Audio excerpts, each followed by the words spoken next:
de colegas, hicieron algo que tiene mucho que ver con la experiencia escolar de escritura, que es dar cuenta de que efectivamente leyeron reorganizando y repitiendo la información del relato. Que esto es, de alguna manera, lo que se hace, o lo que hacen muchísimos niños y muchísimos jóvenes cuando se les examina acerca de si han leído, ¿no? Entonces, ¿qué hacen las personas? Para comprobar que han leído, nos cuentan lo que el escritor ya produjo, o sea, repiten la información. Hay un conjunto de compañeros y compañeras que hicieron eso, lo cual no es censurable, digamos, era predecible. Hay otro conjunto que utiliza el relato como punto de partida para narrar algún acontecimiento, alguna anécdota de su historia personal, y lo hace con distinta fortuna, digamos, ¿no? Algunos lo hacen realmente de manera muy clara, de manera muy ordenada, y hay otros que no logran ese orden, no logran esa claridad, pero claramente, si uno se adentra en ese relato, está viendo a la persona, está viendo a la emoción, está viendo al escritor. Un poco cuando hablamos de escritura creativa, sin ninguna duda, lo que estamos pensando es en este tipo de escritura, que refleja, insisto, un conjunto de producciones. No importa tanto, en principio, la claridad con la que se expresa el que escribe, porque eso es algo que se va logrando con la ejercitación, con la talacha, como se dice en México, pero sí lo que importa es la presencia. Lo que importa es, ahí está, en esa escritura está el escritor. Esa escritura no es un acto mecánico de repetición. Y bueno, afortunadamente yo creo que alcancé a, incluso les hice brevísimas devoluciones, creo que alcancé a leer más o menos 30, y bueno, cada uno sabrá por el tipo de evolución que le hice si está, digamos, ubicado en el grupo 1 o en el grupo 2. Y con esto no estoy haciendo ningún acto valorativo de que esto está mejor o está peor, simplemente es reflexionar acerca de qué estamos hablando cuando hablamos de creación. Muchas veces la palabra creación tiene un peso tan grande que nos llega a paralizar, ¿no? Tiene que ser algo absolutamente original, absolutamente nuevo, algo que deslumbre, que asombre. Y bueno, si lo que se logra es algo así, bienvenido, fantástico. Pero cuando hablamos de creación no estamos hablando necesariamente de lo absolutamente renovador, de lo totalmente inesperado, sino que estamos hablando de generar un producto que nos represente. Generar un conjunto de ideas ordenadas a través de este código tan particular que es la tecnología de la escritura, donde estemos presentes. Para eso hay muchos caminos posibles, muchos caminos posibles. Evidentemente son tantos que no vamos a poder agotarlos, no en este encuentro, ni en 8, ni en 10, ni en 15, ni en 20. Simplemente lo que vamos a hacer es abrir algunas alternativas, abrir algunos caminos, para que una vez que estos caminos se abran, podamos nosotros mismos juzgarnos en nuestra posibilidad de creatividad en la escritura. Generalmente, cuando no estamos fortalecidos en una trayectoria, en una historia, en el uso de la escritura, generalmente se apela a una herramienta que es genéricamente conocida como consigna. ¿Qué es una consigna? Es una propuesta sencilla y clara que le ayude al que va a producir un texto enrolarse en un ejercicio con ciertos parámetros, con ciertos límites. Es decir, la consigna plantea una forma de trabajo con sus posibilidades y sus límites. Las consignas en escritura pueden ser consignas cerradas, es decir, precisas, puntuales, dirigidas a un objetivo muy acotado, o pueden ser consignas muy abiertas, es decir, puede ser una pregunta, o puede ser una lectura, como en el caso de Mi mamá compra flores, en donde ustedes se pueden explayar de la manera que quieran, no solamente en contenido, sino extensión, en forma, etc. No es mejor una que otra, simplemente son diferentes. Y lo que hacemos, consciente o inconscientemente, al ejecutar una consigna, es poner en juego todo nuestro historial, digamos, toda nuestra trayectoria, no solamente como usuarios de la escritura, sino como usuarios de la palabra en general. Es decir, yo no me doy cuenta de qué manera mi oralidad está presente en la escritura hasta que reviso mi propio producto. Cuando reviso mi propio producto de escritura, me doy cuenta de que ahí estoy yo expresándome oralmente, pero a través de un formato un poquito distinto.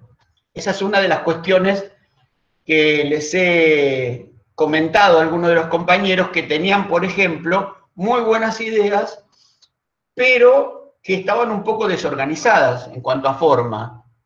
Es decir, había serios problemas de puntuación, había algunos problemas más o menos fuertes de sintaxis. Entonces, ¿qué les decía yo? Les decía, lee en voz alta lo que escribiste y al leer en voz alta te vas a dar cuenta rápidamente por lo menos los ajustes fundamentales que tienes que hacerle a tu texto para que no estés junto a él explicándole a los otros lo que quisiste decir. Cosa que por experiencia sabemos perfectamente bien de los niños, o sea, nosotros como maestros, por ejemplo, de primaria, le pedimos a los chicos que escriban algo. Y después les pedimos que los lean. Y cuando leen correctamente lo que han escrito porque saben muy bien lo que quisieron decir. Pero cuando nosotros revisamos el texto, decimos, pero nada de esa puntuación está presente en lo que leyó ese niño, ¿no? ¿Por qué? Porque evidentemente una cosa es tener claro lo que uno quiere decir y otra cosa es tener los recursos en escritura para poner esas mismas ideas con claridad. Entonces, quisiera arrancar esta jornada con un pequeño ejercicio, muy pequeño, con una consigna muy acotada, pero que puede dar lugar a un juego que nos permita hablar un poco antes de, un poquito, digamos, con nuestras propias producciones, antes de ir un poco a los comentarios que pudieran tener sobre el texto que les di para leer. ¿Lo leyeron? ¿Leyeron el de La balada del Álamo Carolina? Bueno, quiero dedicarle después un ratito a La balada del Álamo Carolina porque me parece que es justamente parte de lo que empezamos a hablar el otro día. Esta gran dificultad de decir esto es poesía, esto es cuento, ¿no? Es decir, ahí efectivamente estamos frente a un cuento con una entonación poética maravillosa. Pero eso lo vamos a ver después. Miren, quería hacer un pequeño experimento con ustedes. Yo, en los cursos, en los talleres presenciales que he hecho toda mi vida, esto para mí es un desafío a esta altura del campeonato, planteo algunos juegos rápidos no tanto para valorar la calidad del producto, sino para que se encuentre cada uno de los presentes con su voz en ese jueguito. Vamos a ver si a la distancia esto es igualmente posible. Yo voy a leerles, o mejor dicho, les voy a narrar 2 versos de un largo poema de una poeta argentina que ya falleció hace muchos años, que se llamaba Victoria Ocampo. Los 2 versos que les voy a leer son los siguientes. No se preocupen por memorizarlos porque lo podemos repetir 2, 3, 4, 5 veces. Sueñan las casas que son barcos cuando de noche hay viento, oscuridad y lluvia. Ese es, digamos, un fragmentito, un mini fragmento de un largo poema de Victoria Ocampo. Entonces, yo tomo 2 versos, lo escucho, lo mastico, qué es lo que está diciendo, qué es lo que voy sintiendo con lo que me va diciendo eso, y me lo repito. Sueñan las casas que son barcos cuando de noche hay viento, oscuridad y lluvia. Muy bien. A partir de esto, si yo me planteo preguntas nuevas, puedo generar productos nuevos rápidamente, así, con la chispa necesaria para la creación. La chispa necesaria para la creación es generar una respuesta que es inesperada, que no es lo usual. No es usual tampoco decir que sueñan las casas que son barcos, ¿no? Entonces, si las casas sueñan que son barcos, y yo cambio el orden y digo, si acepto eso, si las casas sueñan que son barcos, ¿cuándo sueñan los barcos que son casas? Es decir, estoy jugando con las palabras de estos 2 versos, estoy cambiando el orden de estas palabras y estoy planteando una pregunta completamente nueva. Si las casas sueñan que son barcos, ¿cuándo sueñan los barcos que son casas?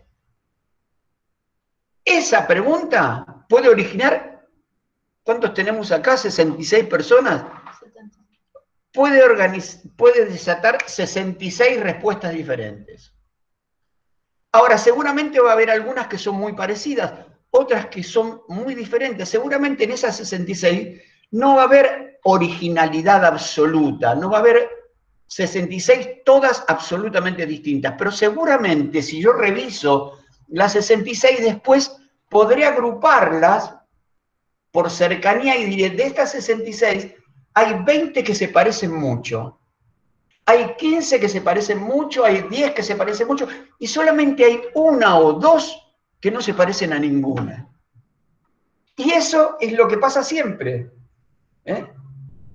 Pasa en este experimento y en todos los que quedamos. Pero fíjense, esto que acabo de hacer es solamente una pregunta, porque esos 2 versos soportan más de una pregunta. Por ejemplo, si sueñan las casas que son barcos cuando de noche hay viento, oscuridad y lluvia, ¿cuándo sueñan los barcos que son casas? ¿Y cuándo sueñan las casas que son viento? Ahí hay una tercera pregunta. ¿Pueden las casas soñar que son viento? Porque el viento es una brisa o es un huracán, un ciclón. Así que seguramente una casa que sueñe que es una brisa debe estar soñando en cierto tipo de cosas, ¿no? Y si la casa sueña que es un ciclón, debe ser porque están ocurriendo otras cosas ahí.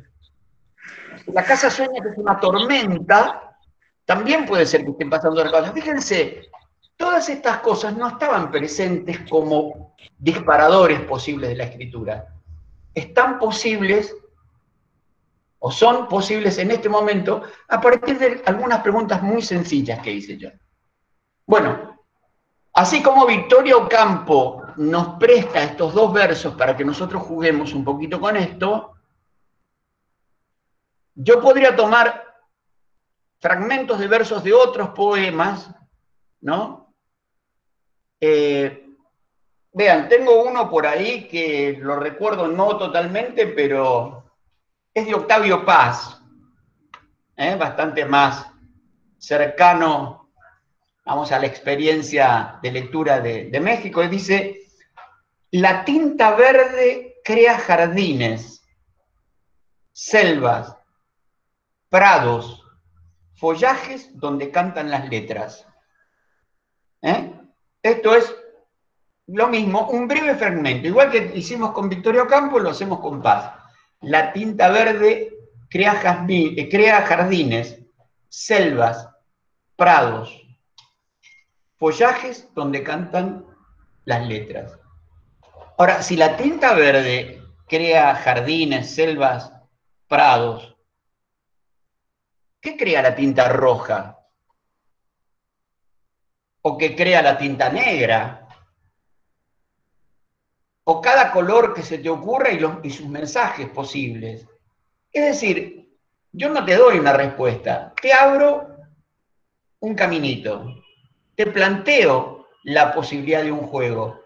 El límite de ese juego no está contenido en la pregunta, sino que está abierto a la respuesta. ¿Y qué significa esto?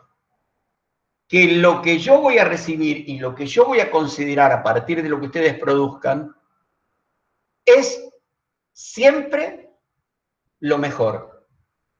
Es decir, no hay posibilidad de equivocarse. Ni siquiera hay posibilidad de comparar y decir, a ver, estoy viendo aquí algunos nombres. Lo de Cintia es mejor que lo de Marco. O lo de Marco es mejor que lo de Stephanie, o de Estefanía, o Elizabeth, no sé cómo se llama, ¿no?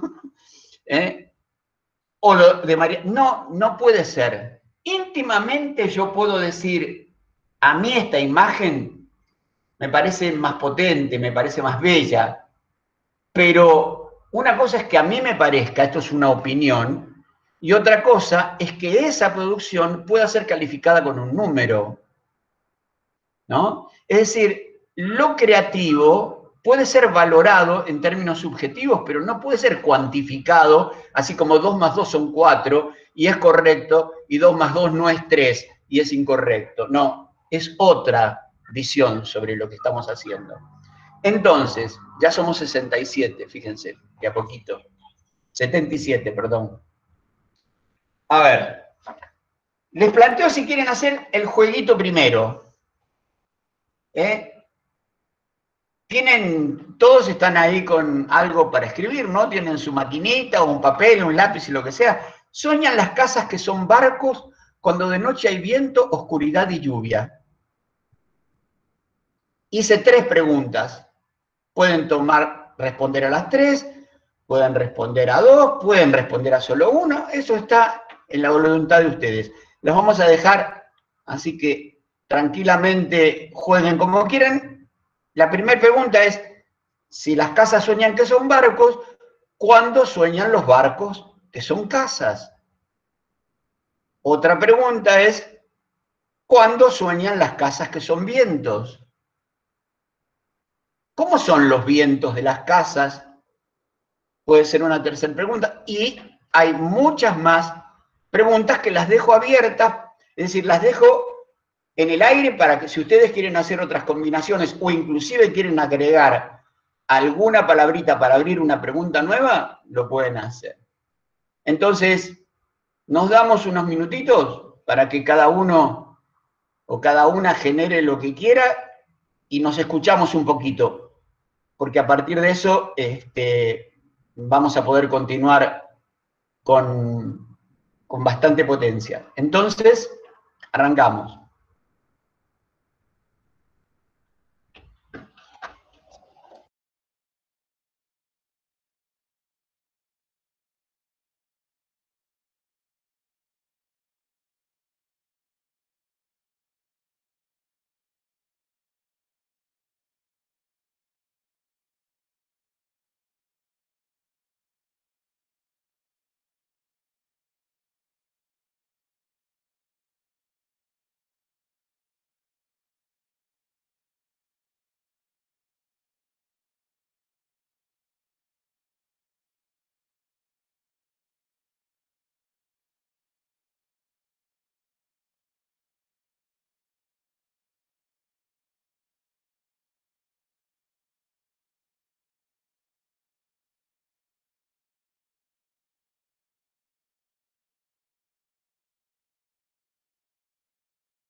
Bueno, supongo que ya tenemos varias cosas, ¿no?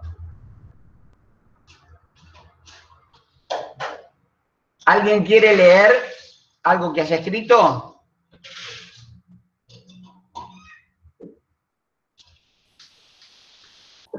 ¿Me están escuchando? Yo lo leo. Dale, dale. ¿Ya? Claudia. Claudia. Sueñan los barcos que son casas cuando a la quietud del mar y al silencio del viento tranquilos descansan. Bien, bien. Cada una de estas cositas que vamos a escuchar después las vamos a conversar brevemente, pero verán que en esa conversación podemos sacarle mucho jugo a cada una de esas cosas, que parecen muy sencillas. ¿Puedes repetir, Claudia, lo que leíste? Sí, claro. Sueñan los barcos que son casas cuando a la quietud del mar y al silencio del viento tranquilos descansan. Bien. ¿Alguien más? Yo. ¿Yo es Verónica? Sí. Dale, Verónica. Dice, ¿cuándo sueñan las casas que son viento? Cuando al caer la noche cierran sus ojos, puertas y ventanas, sienten que vuelan como el susurro del viento. Bien. ¿Alguien más que haya escrito sobre sueñan los barcos que son casas? Sí, las casas que son barcos. Sí, yo. A ver, Silvia. Dice, sueñan los barcos que son casas cuando el día es soleado y el mar está en total tranquilidad y quietud como tierra firme. Bien. Entre el texto de Cintia y el texto de Claudia hay alguna afinidad. Está el concepto de serenidad, de quietud. Sin embargo, el texto de Cintia y el texto de Claudia no son idénticos. No son idénticos. Ahí regreso a lo que les decía sobre la posibilidad de evaluar o de calificar. Sería absurdo que decir que, ¿no?, el concepto de serenidad de Claudia es más pertinente que el concepto de serenidad de Cintia. O sea, ambos son factibles. Construyeron ideas distintas sobre una base similar. Bien. Otro más. Otra más. Yo. Los barcos pueden soñar que son casas, sí, cuando se cansan de navegar y quieren tener un puerto fijo y tranquilo. Bien, volvemos al concepto de la tranquilidad, ¿no? Deben tener ustedes una convivencia muy serena todas, ¿eh? Porque Creo que somos todas asocian a la casa con la calma, con la serenidad. Somos educadoras. Es bastante agradable, bastante idílico, y más en contexto de pandemia, donde parece que la serenidad en muchos casos no es lo que ha primado. Pero bueno, ven, hay tres textos, a los tres los atraviesa el concepto de serenidad, pero la posibilidad de expresar serenidad es distinta en cada caso, ¿no? Bien, a ver, si nosotros tomamos estos ejemplos, lo que podemos señalar es que este puede ser el punto de partida para seguir creando. ¿Por qué es el punto de partida? Porque acá hay una imagen nueva. Si ustedes se plantean el texto original y cierran los ojos o sin cerrar los ojos se remiten justamente a la imagen del poema, sueñan las casas que son barcos cuando de noche hay viento, oscuridad y lluvia, ustedes están viendo cosas. Ustedes están viendo cosas, tienen una imagen de lo que el poema les plantea. Cuando ustedes deconstruyen eso y sobre la nueva pregunta dan una respuesta, lo que hacen es construir otra imagen. Y esa otra imagen puede ser el punto de partida para seguir haciéndola crecer. Es decir, esa nueva imagen que ustedes han planteado puede ser el inicio de una nueva historia, que puede ser poesía, que puede ser narrativa, que lo que quieran, pero ustedes lo que necesitan es un punto de partida original a partir del cual aferrarse para la construcción de imágenes nuevas. ¿No? Entonces yo lo único que hice fue, a través de una consigna, darles un punto de apoyo para que generaran una imagen original y que esa imagen original funcionara como palanca de posible continuidad, lo cual no quiere decir que ocurra, puede ocurrir o no. Hay un libro que es un clásico, que seguramente ustedes lo han leído, lo han escuchado, pero me parece que no voy a volver en este momento a eso, pero ustedes deben haber escuchado la gramática de la fantasía, ¿no? ¿O no lo escucharon nunca? Cintia dice que sí. Blue, que no sé cómo se llama, dice que no. Ajá. Y por lo que veo, porque no se han amontonado en respuestas de que sí, casi. Sí, ¿no? ¿Es de alguien Rodari o algo así apellido? ¿Cómo? ¿El apellido de la persona es Rodari o algo así? Sí, Gianni Rodari. Gianni Rodari, ajá. Sí, es muy buen libro. Gianni Rodari. Bueno, ese libro, lo que plantea son juegos de esta naturaleza, pero a partir de la experiencia de este hombre, Gianni Rodari, que era un maestro de educación básica, como ustedes. Nada más que este señor trabajó en un contexto muy duro. Ahora estamos trabajando en un contexto muy duro, pero es un contexto absolutamente inusual, desconocido. No hay nadie en el planeta Tierra que pueda decir, en este contexto hay que hacer así las cosas, ¿no? Pero él trabajó en un contexto también muy difícil, muy doloroso, que fue la posguerra.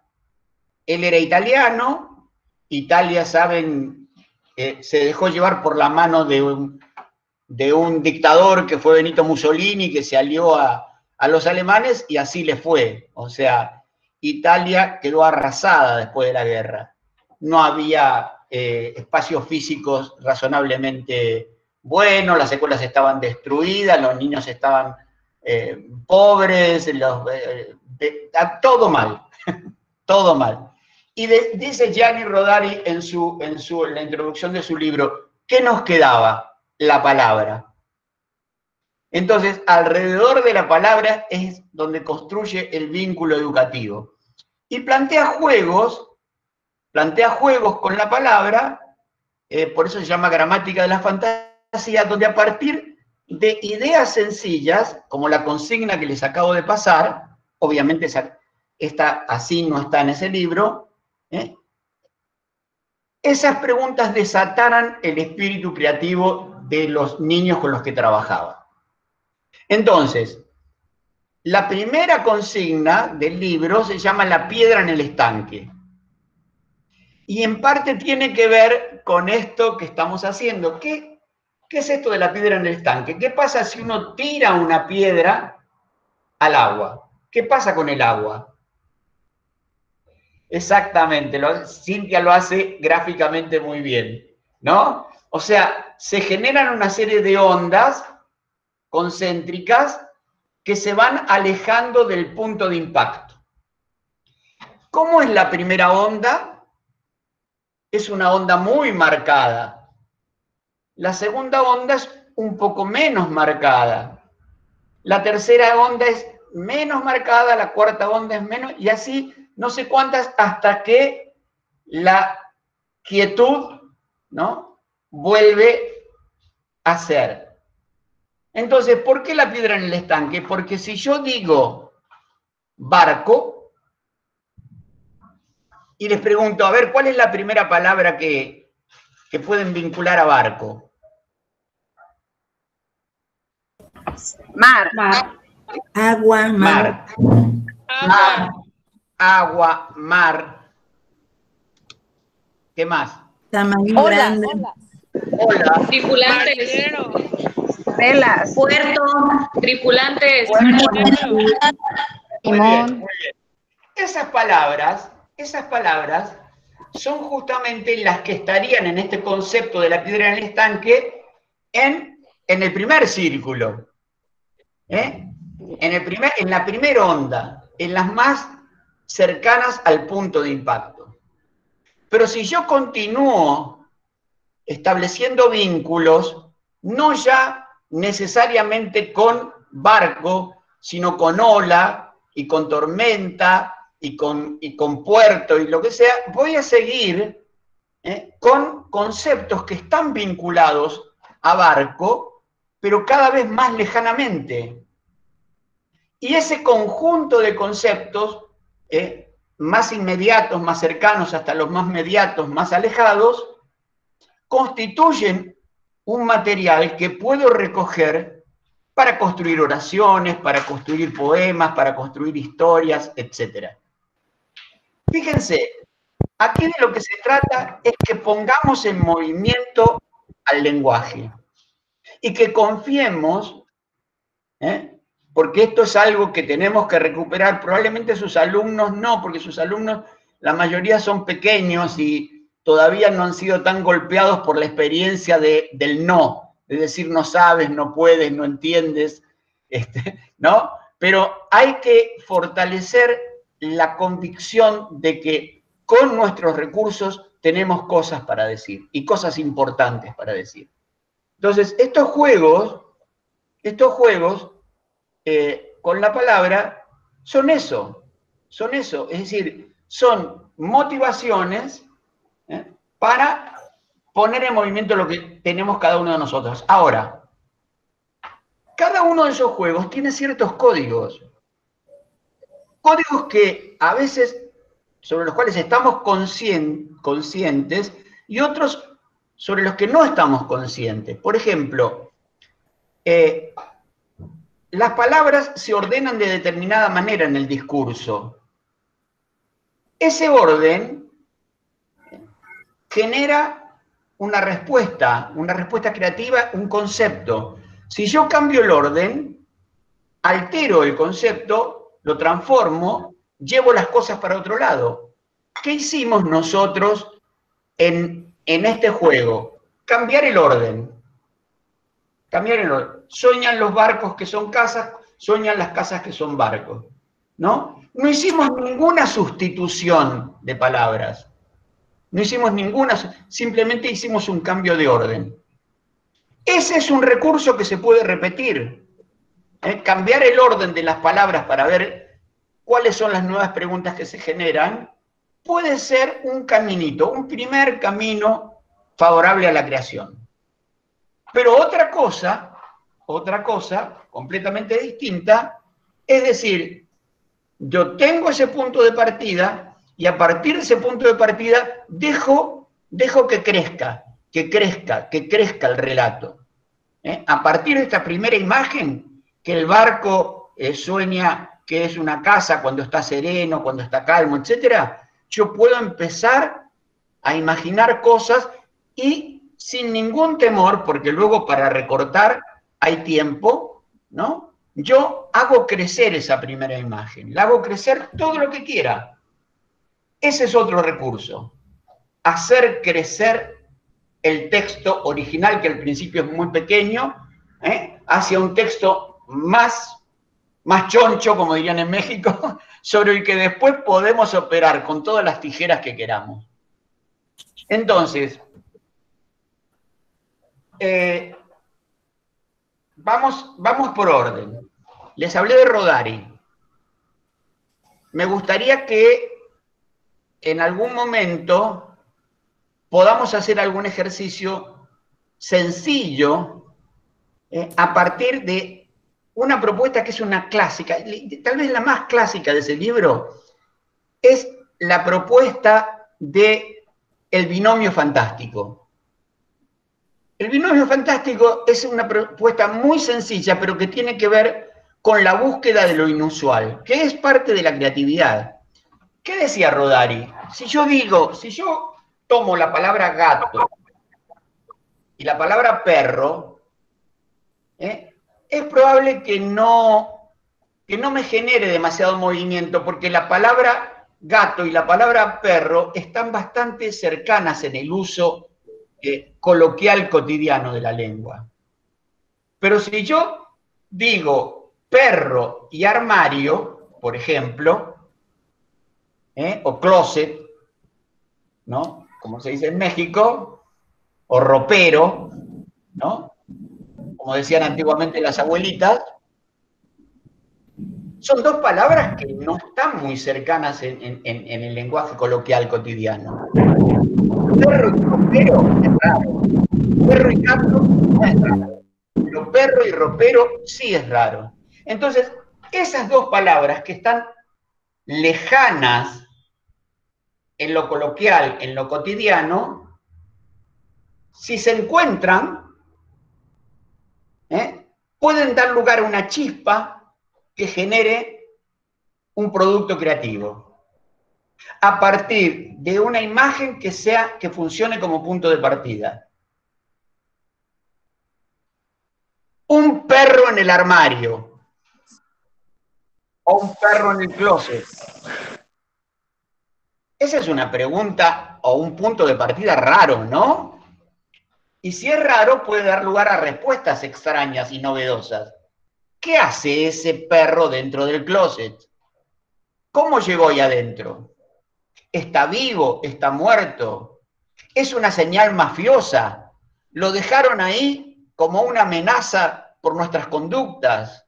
¿O simplemente el perro encontró ahí un lugar donde descansar, de esa casa que no era para nada serena, porque estaban todos peleados con todos, porque no podían salir de la casa por la pandemia, ¿no? Entonces el perro buscó un lugarcito donde estar tranquilo. No sé, se me puede ocurrir cualquier cosa. ¿Por qué? Porque perro y armario, ¿no? Ahora, si doy vuelta a la cosa y digo armario para perros, lo que se deriva de ahí es algo completamente distinto. Es completamente distinto. Puedo pensar, ¿un armario para perros? ¿Cuál es el tamaño de una...? ¿No? ¿Qué se guarda en un armario para...? ¿Quién es capaz de ser tan ocioso o de tener un armario para perros? ¿Qué tipo de gente? ¿A qué tipo de gente se le puede ocurrir diseñar o adquirir un producto así? ¿No? Es un producto extravagante, exquisito, etcétera. Fíjense, lo único que hice fue dar vuelta y hacer un perro en el armario, plantea un camino. Armarios para perros plantea otro camino. Eso es exactamente lo que se llama binomio fantástico. Y la posibilidad de generar binomios fantásticos es muy sencilla. Simplemente que ustedes hagan listas de palabras en donde introduzcan en esas listas, las que quieran, palabras que sean nombres de cosas, palabras que sean nombres de acciones, palabras que sean nombres de cualidades, y que en esa lista, suficientemente amplia, pero no tan amplia como para que pierdan de vista el conjunto, ustedes puedan mirar 20 o 30 palabras que se les han ocurrido y trazar con flechas relaciones entre dos de ellas que pudieran dar lugar a un encuentro inusual. Así como perro y armario, bueno, es cuestión de armar la lista de 20 o de 30 y decir a ver cuál, ¿no? Si yo digo paraguas y lluvia, no va a generar un binomio fantástico, porque paraguas está asociado a lluvia. Pero probablemente, si tengo paraguas y lluvia, ¿no? Y tengo en esa lista palabras como computadora, ¿no? A lo mejor computadora y paraguas sí, ¿no? Puede generar un encuentro extravagante, casi surrealista, ¿no? paraguas para computadoras. ¿Cómo paraguas para computadoras, no? O la computadora del paraguas, o sea, disparates. Aquí no hay que tenerle miedo al disparate, al contrario. El disparate puede ser parte del proyecto de escritura creativa. Puede ser disparador de esa escritura creativa. Entonces, bueno, puede ser un salto un poco abrupto, salir de estos juegos básicos a considerar un poquito la conversación acerca del cuento que les di. Entonces, si quieren, para entrar, porque tiene que ver un poco con esta cuestión de lo creativo, de lo poético, si quieren, les empiezo a leer un poco el cuento, el principio del cuento. ¿Ustedes el cuento lo imprimieron? ¿Lo tienen impreso? Nadie. Ya se olvidaron del tema del papel, ¿no? Quedó en el siglo XIX. Ah, bien, bien, lo bajó de la computadora, como yo. Muy bien, bien. Estamos cuidando el medio ambiente. No, es que el contacto físico con el papel genera cierta intimidad también con la lectura, ¿no? Algo así como lo tengo acá. Voy a leer un poquitito. Los que lo tienen impreso me pueden seguir con la vista. Lo pueden seguir en su propia reproducción. Y los que no escuchen, porque no voy a leer todo. Miren, tengo perfectamente medido el tiempo de lectura de este cuento. Les cuento por qué. Porque hay un canalcito de YouTube que armamos que se llama Gerardo Siriani Lector, que ustedes lo pueden buscar, y ahí grabé varios cuentos, y uno de los que grabé fue La balada del Álamo Carolina, y sé que la lectura completa del cuento es de aproximadamente 15 minutos. Es mucho tiempo para leer así, a través de esta herramienta. Yo lo he leído presencialmente y sé que puede hacerse y que puede ser muy gozoso. Pero vamos a ver qué pasa leyendo solo un fragmento. Ahí va. La balada del Álamo Carolina. Una preguntita antes. ¿Alguien investigó algo sobre por qué le puso este nombre Álamo Carolina, Haroldo Conti, a su cuento? ¿O simplemente aceptó que le llamara Carolina? Lo aceptaron y ya. Le puso un nombre, como si al perro le decimos Panchito, ¿no? El perro se llama Panchito y el álamo se llama Carolina. No, miren, Carolina es una variedad de álamos.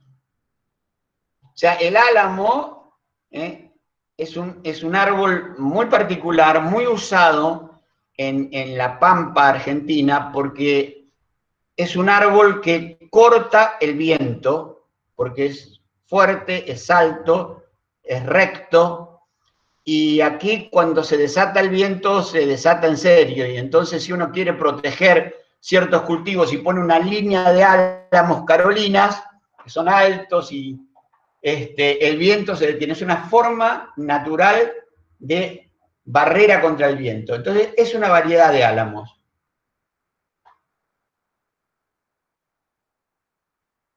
La balada del Álamo Carolina, de Haroldo Conti. A mi madre, doña Petrolina Lombardi de Conti, y a la ciudad de Chacabuco, mi pueblo. Ciruelo de mi puerta, si no volviese yo, la primavera siempre volverá. Tú florece. Anónimo japonés. Uno piensa que los días de un árbol son todos iguales. Sobre todo si es un árbol viejo. No. Un día de un viejo árbol es un día del mundo. Este álamo Carolina nació aquí mismo, exactamente. Aunque el álamo Carolina, por lo que se sabe, viene mediante estaca y este creció solo. Asomó un día sobre esta tierra entre los pastos duros que la cubren como una pelambre. Un pastito más, un miserable pastito expuesto a los vientos y al sol y a los bichos. Y él creyó por un tiempo que no iba a ser más que eso, hasta que un día notó que sobrepasaba los pastos y cuando el sol vino más fuerte y templó la tierra, se hinchó por dentro y se puso rígido y sintió una gran atracción por las alturas, por trepar en dirección al cielo, y hasta sintió que había dentro de él como un camino, aunque todavía no supiese lo que era eso. Lo supo recién al año siguiente, cuando los pastos quedaron todavía más abajo, y detrás de los pastos vio un alambrado, y detrás del alambrado vio el camino, que es una especie de árbol recostado sobre la tierra, con una rama aquí y otra allá, igual de secas y rugosas en el invierno y que florecen en las puntas para el verano, pues todas rematan en un mechoncito de árboles verdaderos. Por ahí andan los hombres y el loco viento empujando nubes de polvo. También ya sabía para entonces lo que era una rama, porque después de las lluvias de agosto, sintió que su cuerpo se hinchaba en efecto aquí y allá, y una parte de él se quedó ahí. No siguió más arriba, torció a un lado y creció sobre la tierra de costado, igual que el camino. Me voy a quedar hasta ahí, en este momento. Y me gustaría que hiciéramos un pequeño intercambio hasta ahí, de dos cosas. Una, la primera sensación que tuvieron al leer el texto, las cosas que se les cruzaron por la cabeza, las cosas que sintieron, las preguntas que hubieran querido hacer si hubieran estado con alguien que ya lo había leído. Y la segunda, con calma, es qué es lo que sintieron ahora que escucharon la lectura en voz alta de un fragmento de ese cuento. Que pueden ser cosas parecidas, pero que no necesariamente son iguales. Entonces, a ver, las y los escucho.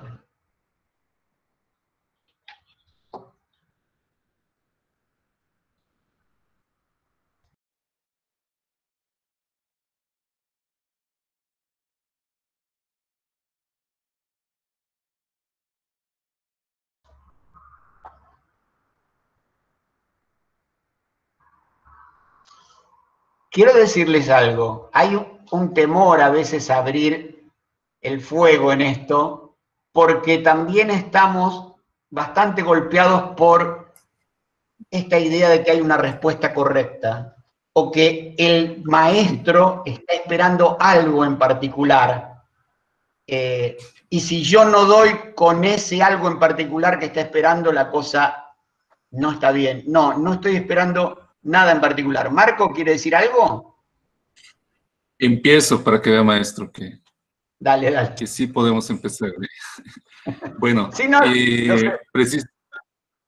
precisamente retomando este último comentario que hace usted, en el sentido de que regularmente uno espera estar en el tono de lo que el maestro está queriendo inducir con la lectura, y a mí me pasó un poco al revés respecto a la lectura, en el sentido de que no me gustó mucho por esto. Me da la impresión como si fuera un cuento, como si fuera un relato, como si fuera un poema, pero inacabado.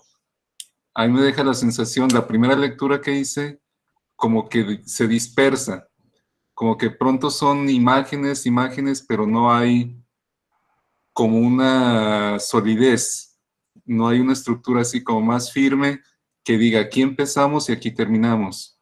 Y esa fue mi primera sensación con la lectura. Y ya ahora con esta lectura que hace usted, como yo tenía el PDF abierto, lo que me llevó fue a ir analizando la forma en que está escrita y las puntuaciones, por ejemplo. ¿Cómo lee usted con una puntuación? ¿Cómo está la puntuación del texto? Y cómo lo hubiera leído yo respecto a esa misma puntuación. Es decir, ya una segunda lectura me lleva a una metalectura, ¿no? Como a ir leyendo la lectura. Sí, sí. Esa sería por ahí mi impresión. Sí, fíjate que, bueno, vamos a dejar primero que varios compañeras y compañeros. A ver, alguien dice por aquí, a mí me pareció que se hablaba de la trascendencia de una vida a otra, en cómo en este mundo estamos y dejamos pasar nuestra vida viviendo conforme pasan los días. Sin embargo, que podemos vivir nuestros días por más que los veamos iguales. Siempre hay algún momento del día que hace diferente y significativo la vivencia vista. Ajá. Y alguien dice, es una historia muy linda, me gustó escucharlo, lo hice en un audio que me compartieron y fui imaginando que yo también era un árbol y al final entendí muchas otras cosas más. El final es, bueno, a mí me conmovió, el final, e inesperado, ¿no? Esta cosa de que no se sabe si el árbol sueña que es un hombre o el hombre sueña que es un árbol. Que es un viejo juego, que viene desde los chinos, ¿no? La mariposa, ¿se acuerdan aquella historia de la mariposa? Bueno, dice, es una historia muy linda, ya, sí, ya está, esa misma. Dice, perdón, la lluvia está tan fuerte que no puedo escuchar bien. Bueno, ¿está lloviendo? Ah, bueno. Acá no conocemos mucho esta cosa de las lluvias fuertes. Esas son cosas de trópico. Acá conocemos de fríos fuertes. Por suerte ya se están yendo los fríos fuertes. Bueno, lo que dice Marco es bien interesante para retomar, pero me gustaría que por ahí alguna maestra o algún maestro más diga alguna cosita, no tanto en cuanto a si le gustó o no le gustó, sino en cuanto a algo que le haya impactado especialmente en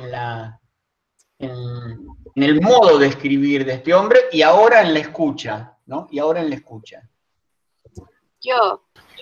Doctor, yo, Catalina Alcaraz. Yo es Norma. Ok. Yo cuando agarré pues, el texto, yo lo leí en voz alta primero, porque yo le pregunté primero a mi papá qué era un álamo, porque primero me dije, pues, ¿qué es un álamo? Entonces ahí estaba mi papá y me dijo, es un árbol muy grande y que es muy antiguo, que dura muchos años. Entonces ya empecé yo a leérselo a él. Entonces fue como muy bonito porque fue una convivencia que tuve con él y ese cuento pues nos sirvió como para unirnos. Entonces fue un cuento que sí te deja mucho aprendizaje, pero sí fue una unión para los dos. Fíjate, nunca hubiera imaginado que en México la palabra álamo fuera tan exótica, porque de hecho en Sonora hay un pueblo que se llama Álamo, ¿no? Hay un pueblo muy bonito además que se llama Álamo y nativa de Álamo es una figura emblemática de la historia del cine mexicano. ¿Quién creen que nació en Álamo? Sonora. María Félix. María Félix, exactamente. Así es. Exactamente, María Félix era de Álamo, Sonora, ¿no? Así Maestro. es. Sí. Sí, te escucho, maestro, Marco. También otra cosa que pasa cuando lee uno, en este caso, por ejemplo, este cuento, es que empieza a relacionar con otros autores o con otros géneros. Por ejemplo, a mí me empezó a llevar a la idea de la canción de Mi Árbol y Yo, Ajá. que precisamente es argentina, ¿no? Sí. Y Mi Creo Árbol que y es de Yo, Alberto Cortés, ¿no? de Alberto Cortés, exacto. Y también me empezó a llevar a autores. Por ejemplo, de pronto estaba pensando en Rabindranath Tagore y en la forma como va narrando la vida del árbol. Ajá. Bueno, Ustedes dirán, tiene que haber algún motivo por el cual les di especialmente de leer este relato. Por supuesto que podría haber sido otro, pero a mí me gusta mucho, aparte de que me gusta la historia en sí, porque es posible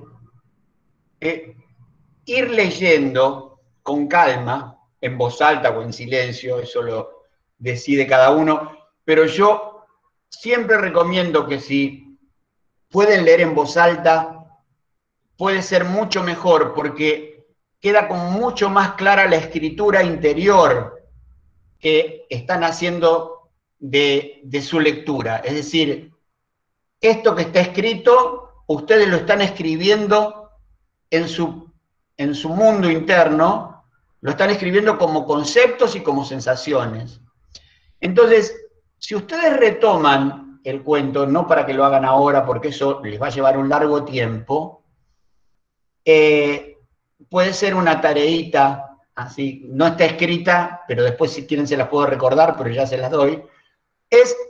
La idea es que transcriban en una hoja las imágenes que más les han agradado, que más les han impactado. Ejemplo. A mí me gustó mucho esta del último párrafo, es un ejemplo nada más, ¿no? Dice, donde compara al árbol con el camino. Y dice, y ahí quedó, y no siguió más arriba, torció a su lado y creció sobre la tierra de costado, igual que el camino. ¿No? A ver, voy a ir a distintos momentos. Con todo, él ha llegado hasta la casa en alguna forma, a través de las hojas de otoño que arrastra el viento. Con sus viejos ojos amarillos ha visto la casa aún por dentro, ha visto al hombre flaco y duro, con la piel resquebrajada, como la corteza de las primeras ramas. La mujer que huele a humo de madera. Un par de chicos silenciosos, con el pelo alborotado como los plumones de un pichón de montera. Aclaro por si se les dibuja la imagen. La montera es un tipo de paloma muy común de la planicie, de la pampa. Y la alusión que hace a los rasgos fisonómicos y de actitudes de cada uno de los personajes tiene mucho que ver con las familias de los peones de campo que están acostumbrados a una vida muy en soledad. Este es un campo enorme, el de Argentina, con bajísima población. Casi toda la gente vive en las ciudades. Entonces, una familia campesina probablemente no vea otra en su vida cotidiana, salvo que se traslade. Puede haber entre una casa y otra kilómetros y kilómetros, como puede pasar un poco en México, en la Tarahumara, por ejemplo, de que una casita o dos con unas familias rarámuris están separadas de otra casa por 3 cañadas y 2 cerros, ¿no? Bueno, acá en la planicie pasa lo mismo. Entonces, la descripción que hace trabaja sobre imágenes muy, muy potentes. Por ejemplo, la mujer que huele a humo de madera.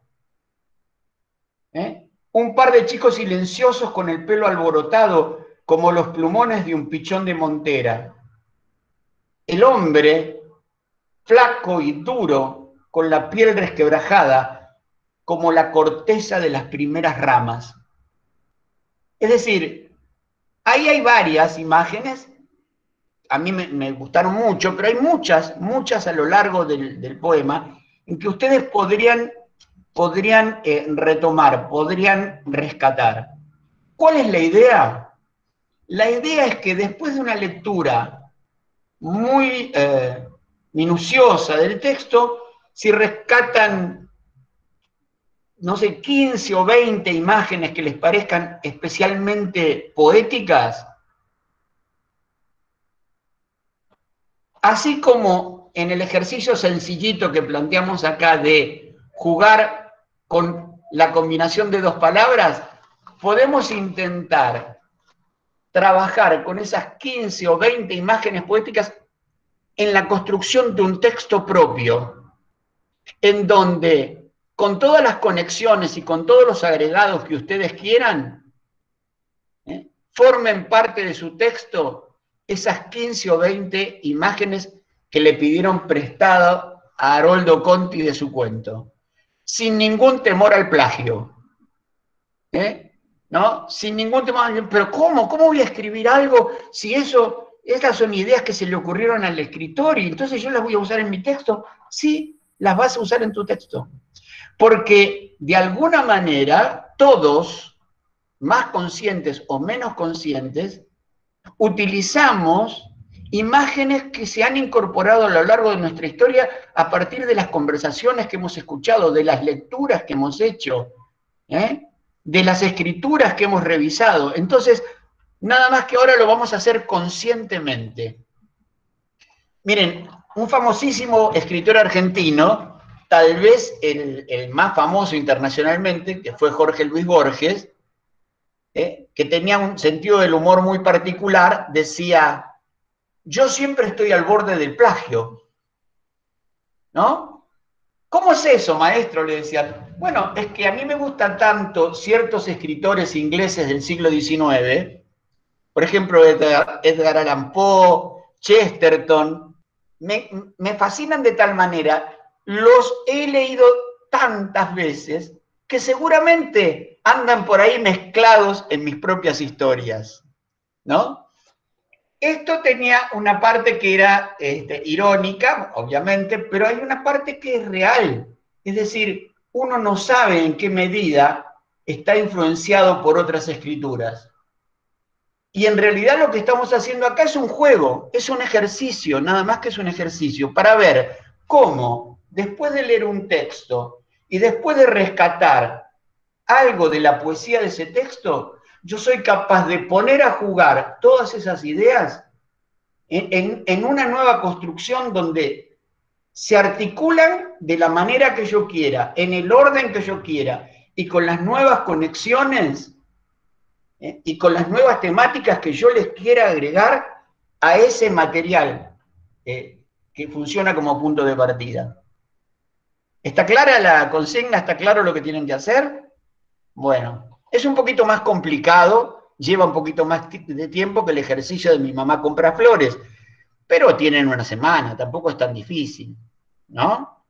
Y además hay por ahí alguna otra cosita que les dejé, pero bueno, tampoco se agobien. Ustedes miren lo que van viendo y yo les ofrezco cosas y después ustedes van viendo qué de todo eso pueden o quieren hacer, ¿no?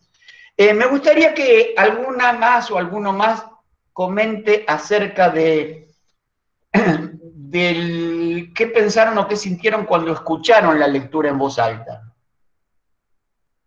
Puedo seguir un poquito más para retomar un poco esta sensación de lo emotivo, ¿no? No solamente de lo que estoy pensando, sino de lo que estoy sintiendo.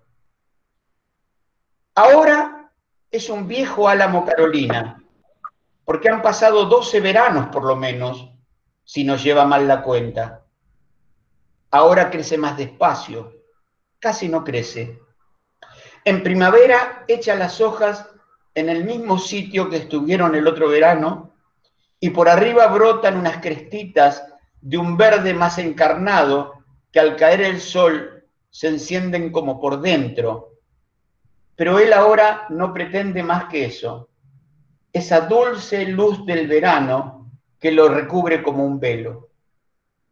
Y dentro de esa luz está él, el viejo álamo, todo recuerdo. De alguna manera ya estaba así 12 veranos cuando asomó sobre la tierra y crecer no fue nada más que como pensarse. Solo que ahora recuerda todo eso. Se piensa para atrás y no nace otro árbol.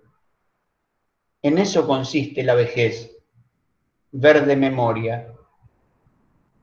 Ahora es el comienzo del verano justamente y acaba de revestirse otra vez con todas sus hojas, de manera que como recién están echando el verde más fuerte, son como pequeños árboles cada una. Por la tarde, cuando el sol declina y se mete entre las ramas, el álamo se enciende como una lámpara verde, y entonces llegan los pájaros que se remueven bulliciosamente entre las hojas, buscando donde pasar la noche. Y es el momento en que el viejo álamo Carolina recuerda.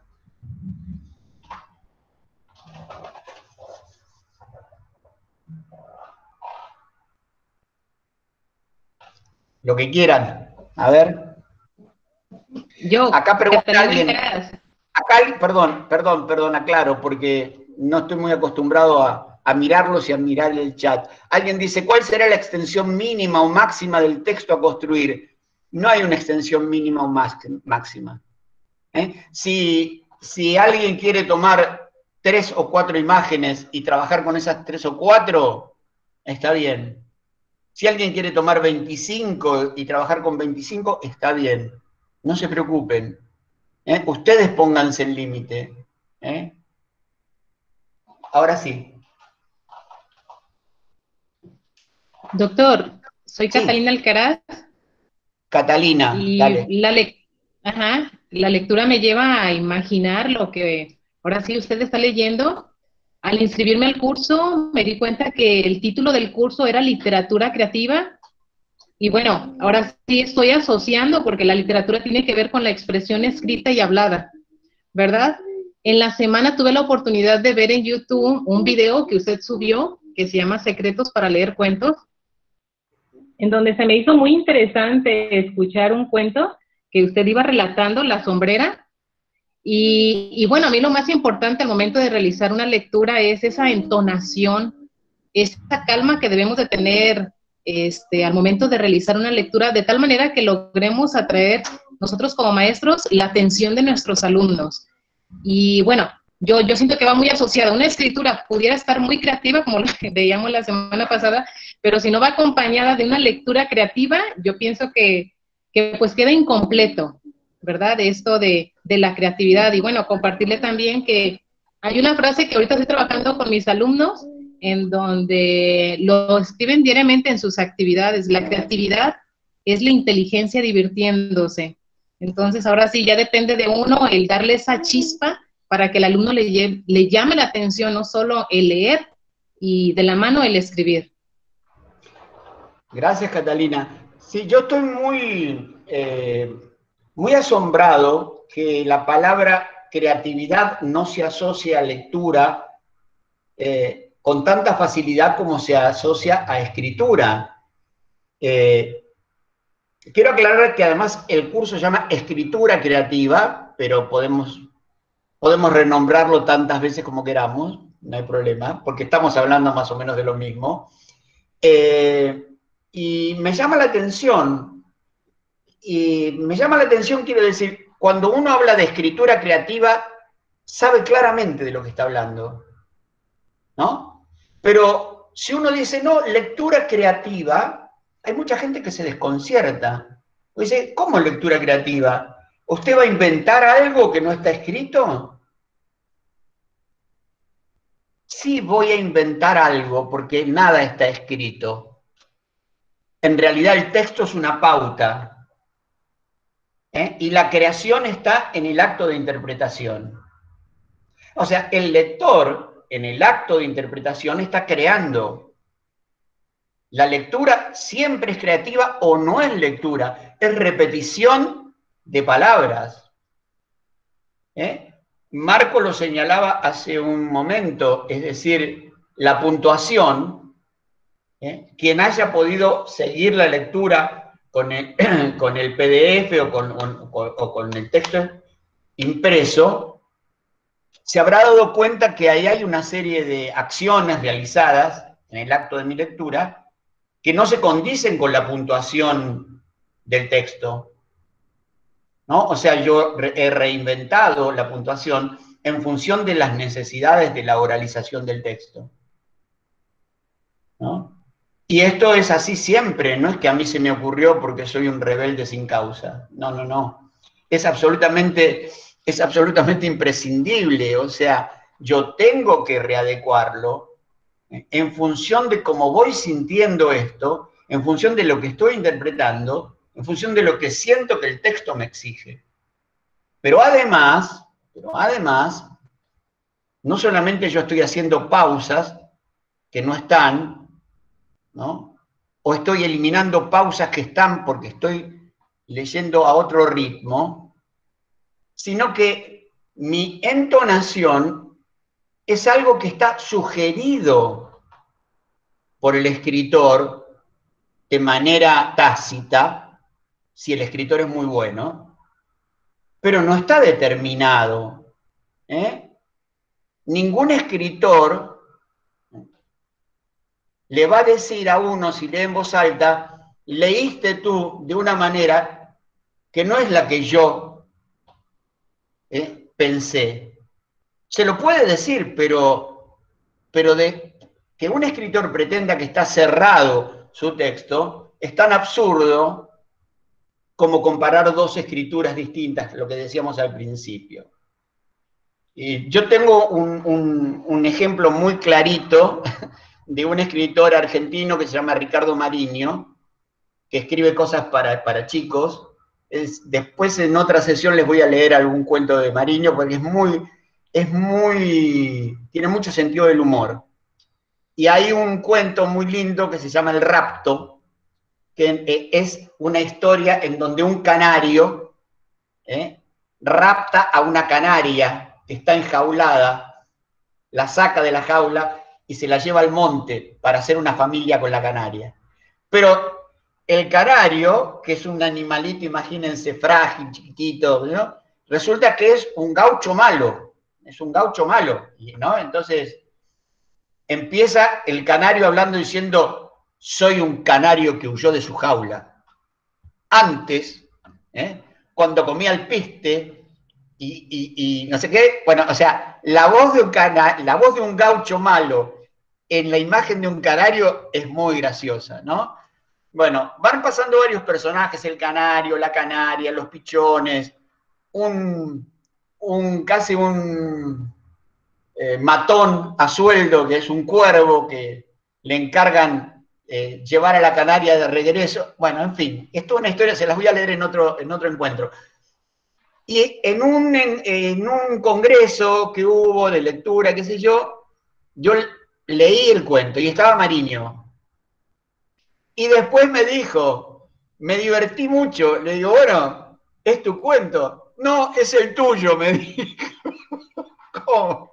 Sí, porque, mira, en este pasaje jamás me hubiera imaginado que podía ser leído de esta manera, ¿no? Y es decir, por supuesto que nos estábamos chuleando mutuamente, pero en realidad era cierto, en un punto era cierto. Entonces, ni la puntuación es fija. Fíjense que en el proceso de escritura, es decir, la escritura no es algo que se inventa de un día para el otro, es un proceso en la historia humana, ¿no? Por ejemplo, esta cuestión del aire entre las palabras, la separación entre las palabras, no existe desde siempre. Antes, en la escritura, estamos hablando de nuestro tipo de escritura, no la ideográfica, la grafofonética, las palabras iban pegadas una a otra. Y un grupo de monjes irlandeses, parece eso es lo que se cuenta por ahí, del siglo XI, que quisieron sacar un poco la Biblia de los conventos para llevarla a los sectores populares, empezaron a pensar en formas más accesibles, porque ese amontonamiento abigarrado de palabras de los textos más antiguos del siglo XI era accesible a los expertos, a los monjes que se pasaban toda la vida no haciendo otra cosa que leer la Biblia, pero el vulgo, como decían antes, no iba a poder acceder. Y así, la escritura tiene todo un proceso que bien no se sabe a lo largo del tiempo cómo se fue dando, salvo en una escritura. Es decir, hay una que sí, que es la cirílica, la que usan los rusos. La escritura cirílica sí, es la única escritura que sabemos quién la inventó y por qué la inventó. La inventó un monje que se llamaba Cirilo, que después pasó a ser un santo en la Iglesia Ortodoxa rusa, que era San Cirilo. ¿Y saben por qué hicieron este nuevo código? Porque el código latino no contenía sonidos característicos de la lengua eslava, que es el ruso. Entonces, ¿cómo podían pronunciar con las marcas gráficas del alfabeto latino ciertos sonidos de la lengua eslava? Entonces, los rusos sí saben quién inventó su escritura y por qué. Nosotros no. Lo que sí sabemos es que la puntuación es el último hallazgo. O sea, lo último que se agrega en el proceso de invención y reinvención de la escritura es la puntuación. Y por eso es el más lábil de los aspectos, es el más frágil, es el más modelable. Entonces, ¿qué es la puntuación? A ver, ¿cómo definirían sencillamente puntuación?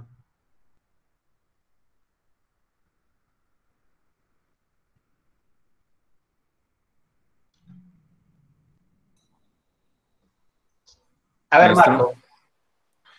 Sería los signos que nos van marcando la respiración que debemos hacer al leer en voz alta. Esa es la definición de la función de los signos de puntuación. Pero los signos de puntuación en sí son la escritura de los silencios. Esos son los signos de puntuación. Las marcas de escritura para señalar los silencios. Una coma es el señalamiento de un silencio. Un punto es el señalamiento de otro silencio. El punto y aparte es un señalamiento de otro silencio. Los dos puntos, ¿no? Y todos son interpretables, salvo para mi maestra de segundo grado, que decía, segundo año, que decía que para leer una coma había que decir uno para adentro, así, ¿no? Y si era un punto era 2, y si era un punto y aparte era 3, y parecíamos todos roedores, digamos, ¿no? Porque ella quién sabe de qué mundo sacó la idea de que eran mensurables matemáticamente. Yo creo que le nació de los silencios en la notación musical, donde una redonda vale el doble que una blanca, y una blanca vale el doble que una negra, y una negra vale 4 veces menos que una redonda, y una semifusa vale 64 veces menos que una redonda. Así, en la notación musical sí hay relación matemática fija entre el valor de los silencios, pero en la notación de la escritura no.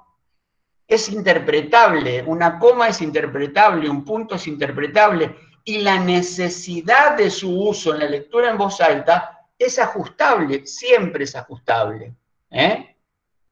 Acá me ponen las pausas de la escritura, las pausas, exactamente, pero son, exactamente, marca las pautas, signos que nos dan pautas de lectura. Podríamos hacer un cuentito con la palabra pauta. Pero todo eso es verdad, pero en realidad son eso, ¿no? Es la escritura de los silencios. Entonces, bueno, yo creo que ya nos repasamos, recuperamos el tiempo perdido, pero ¿cómo se sintieron? ¿Bien? Algo, digamos, como que vamos sumando de a poquito conceptos, ¿no? Fíjense que una cosa les quería decir,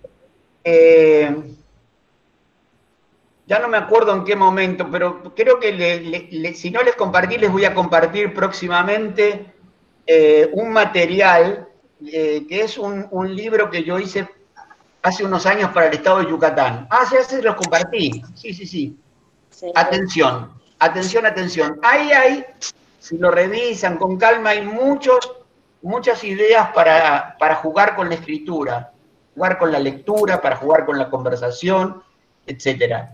Les digo porque de pronto no tienen que leer el libro, no es una novela, es un libro herramienta, es un libro con ideas para despertar, para dinamizar la conversación, para dinamizar la lectura en voz alta, para dinamizar la escritura. Entonces, bueno, eso. ¿Alguien quiere comentar algo y nos vamos despidiendo?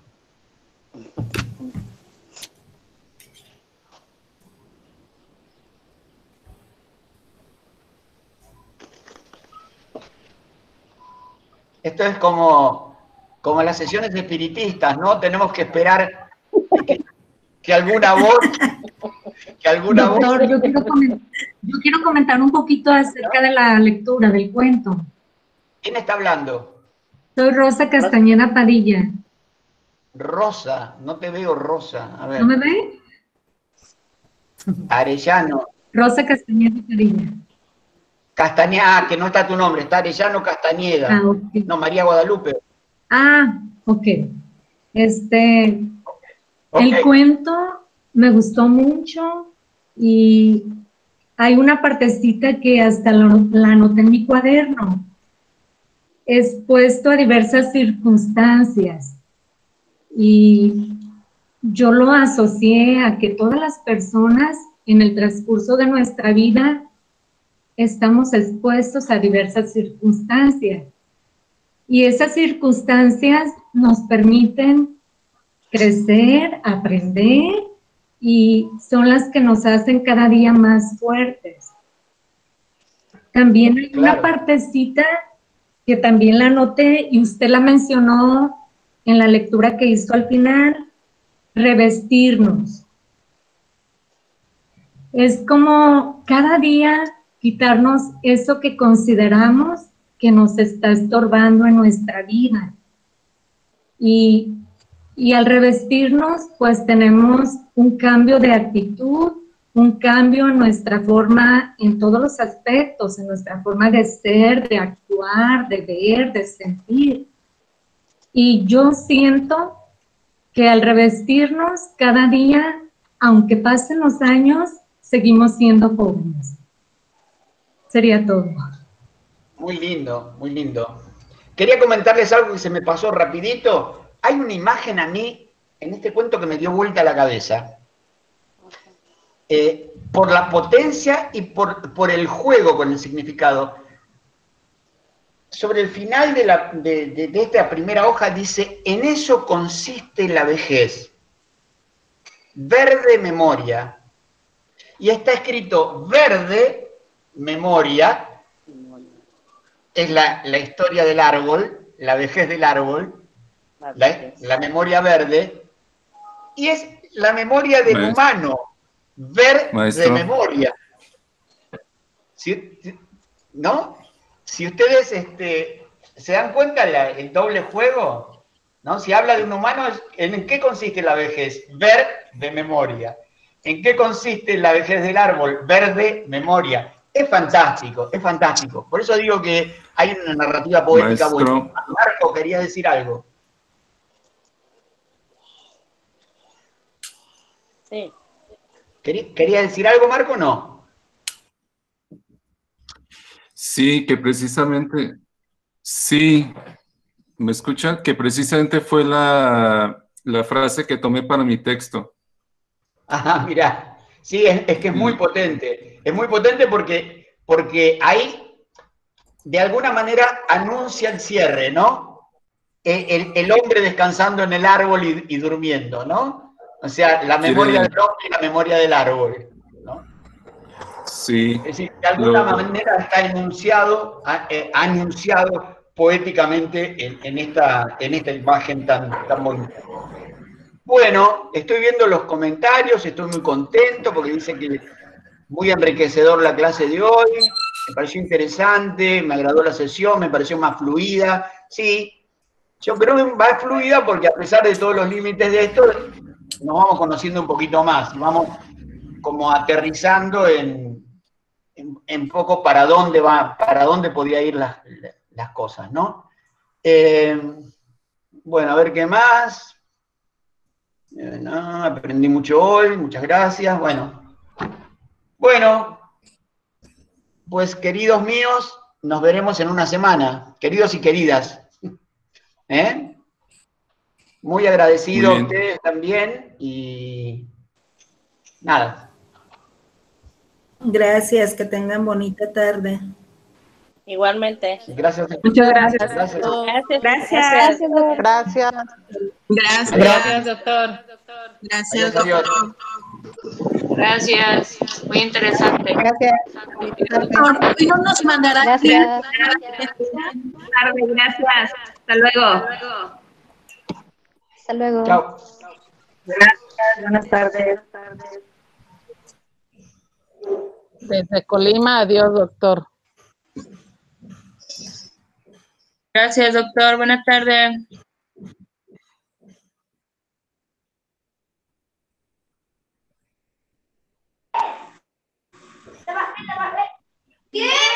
Gracias, buenas tardes. Bonito Buenas fin de tardes semana. a todos. Hasta luego. Qué güey.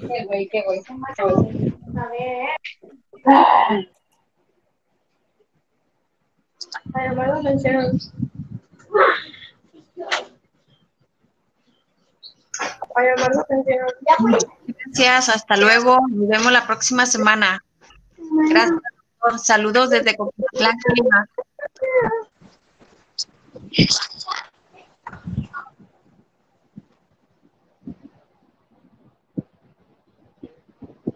Gracias, nos vemos el próximo viernes.